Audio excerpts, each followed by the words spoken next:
मेरे अंदर से टैलेंट कूट कूट के भरा है। हाँ इतना कूट दिया गया है कि इस तरह हो गया। हाँ, ज्यादा ही कुटाई हो गई है। हाँ, और सबसे बड़ा सबसे खूबसूरत भी व्यक्ति मैं ही हूँ इस मंच का। अब मेरा सम्मान देखिए, 5-7 मिनट के लिए स्टार्ट हो जाइएगा और आनंद लीजिएगा।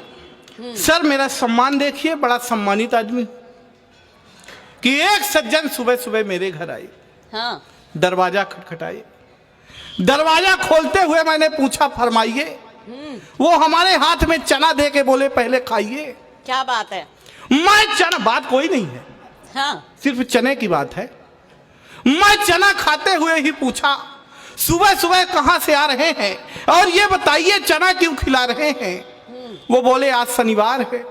हम बोले शनिवार हो, बुधवार हो, रविवार हो, पर आज चना क्यों खिला रहे हैं। वो बोले यही तो बता रहे हैं कि एक पंडित जी ने मुझसे कहा था शनिवार के दिन आप किसी काले कुत्ते को चना खिलाइए।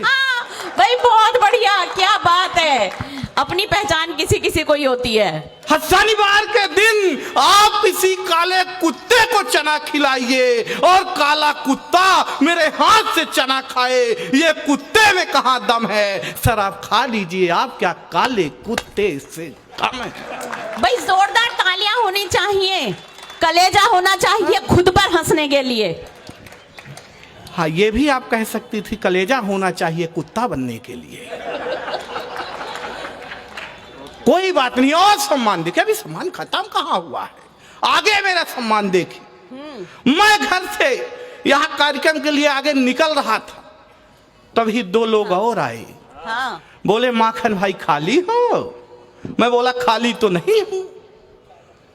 तो वो लोग मेरे पास पहले भी आए थे, तो मेरे साथ घटना घट गई थी। नवरात्रि के समय आए थे, बोले माखन भाई उस समय भी पूछे थे खाली हो। हाँ। मैं बोला नहीं हूँ। बोले अगर खाली होते तो चल देते। मैं बोला काहे के लिए। बोला मैं नव दुर्गा उत्सव समिति से आया हूँ। मैं बोला चंदा चाहिए। बोला चंदा उंदा कुछ नहीं चाहिए, मैं तो इसलिए आया था कि मेरे पास चंदे की व्यवस्था हो गई है, पांडाल की व्यवस्था हो गई है, माता जी की मूर्ति भी आ गई है, पर मूर्ति के नीचे लेटा हुआ राक्षस नहीं मिल पा रहा था, आप चल देते। भाई बहुत बढ़िया। और सम्मान देखिए, इस कार्यक्रम के लिए अभी निकल रहा था। बढ़िया। तो मैं रूम से आगे पहुंचा, तो रोड पर पहुंचा तो एक ऑटो वाले को हाथ दिया। भाई साहब ऑटो वाले ने ऑटो रोकी, मेरा सम्मान देखिए। पीछे उसमें एक खूबसूरत लड़की बैठी थी, बिल्कुल मोनालिसा की तरह। उसने कहा अगर तुम इसे चढ़ाओगे तो मैं उतर जाऊंगी। हाँ। मेरा सम्मान। पीछे मेरी मैडम थी, वो दौड़ कर आई, उन्होंने दूसरे ऑटो वाले को हाथ दिया। भाई साहब दूसरे ऑटो वाले ने ऑटो रोकी, मैडम ने पूछा रेलवे स्टेशन तक का कितना लोगे। ऑटो वाले ने कहा 100 रुपए। मैडम ने कहा अगर मेरे साथ ये मेरे प्राणनाथ चले तब कितना लोगे। ऑटो वाले ने कहा तब भी 100 ही रुपए लूंगा। मैडम ने तपाक से मेरी ओर देखा और कहा देखे जो 100 रुपए की कीमत है वो मेरी है, तुम्हारी फूटी कौड़ी की नहीं है। बहुत अच्छे, बहुत बढ़िया। बहुत बढ़िया, कहाँ फूटी कौड़ी की कीमत नहीं है, बहुत बढ़िया लग रहा है आपको। हैं? नहीं आपकी भी लगता है 10 की है। हाँ। इससे ज्यादा जाने का नहीं है।